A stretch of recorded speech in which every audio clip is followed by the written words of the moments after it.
है?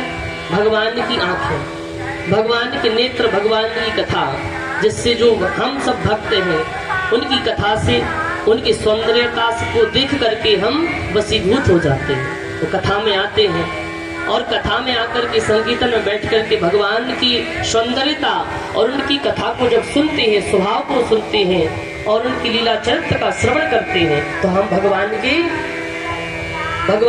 में वशीभूत हो जाते हैं और हमारा कल्याण हो जाता है। रोहिणी जी का जो पुत्र है उनका नाम हम रखते हैं बलराम, क्योंकि बल जाता है, ताकत जाता है, इसलिए उनका नाम बलराम रखते हैं। एक नाम और है संकर्षण।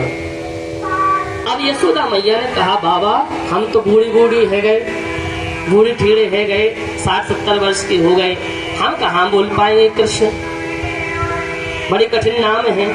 अब जैसे बूढ़े बुजुर्ग रहती हैं, माताएं रहती हैं, दादा लोग रहते हैं, दांत नहीं रहते, यदि उनसे कहो कि भाई कृष्ण बोलो तो वो ना बोल पाए, हवा निकल जाए। कृष्ण बोलेंगे तो हवा निकल जाएगी, कृष्ण बोलेंगे तो बड़ा कठिन नाम है। तो मैया ने कहा कि हम अपना रख लेंगे बाबा जी, ठीक है, हम अपने हिसाब से रख लेंगे। तो जो मैया होती हैं, मैया अपने बालकों का नाम प्रेम से रखती हैं। किसी को रिंकू बुलाएंगे, किसी को डिल्लू बुलाएंगे, किसी को लकी, किसी को बंसी, अलग अलग नाम, किसी को पप्पू, काय पप्पू कहाँ घूम रहे धरा, अनेक जो माताएं होती हैं अपने अपने बच्चों का प्रेम से नाम रख लेती हैं। तो मैया यशोदा क्या कह रही हैं? कन्हैया।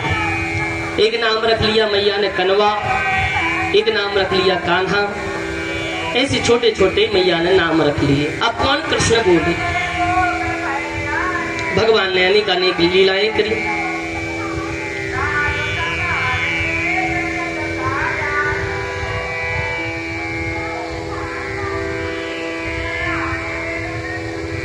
आज गोकुल में शोर हो गया, आज गोकुल में सब गोपियों को पता चला कि जो कृष्ण है वो गोपियों के घर जाकर के माखन चोरी करते हैं। और जितनी गोपियां हैं, गोपियों ने देखा कि कृष्ण आते हैं, ऐसे नहीं आते, चोरी छिपे आते हैं, जो खिड़की है पीछे की उसमें से आते हैं, अकेले नहीं आते, ग्वाल मंडली आती है, जैसे एक दूसरे के ऊपर खड़े होकर के ऊपर छीके पे जो मटका रखा रहता है उसमें दही रहता है, ये तो नहीं। और सेना में कौन कौन है? बंदर भी है,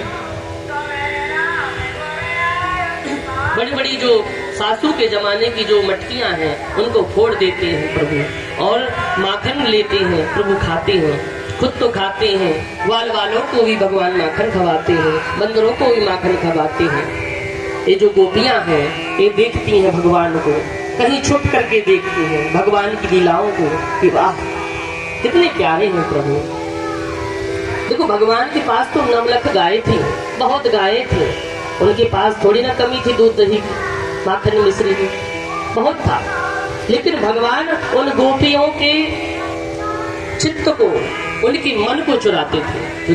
जो माखन लीला है भगवान की, इसका सार यही है कि भगवान गोपियों के मन में जो भाव था, भाव को पूर्ण करने के लिए गोपियां चाहती थी कि प्रभु आए, दर्शन दें, लीला प्रभु की देखें, प्रभु को निहारते रहें, अनेक भाव। तो उनके भाव को पूर्ण करने के लिए भगवान गोपियों के घर जाकर के माखन चोरी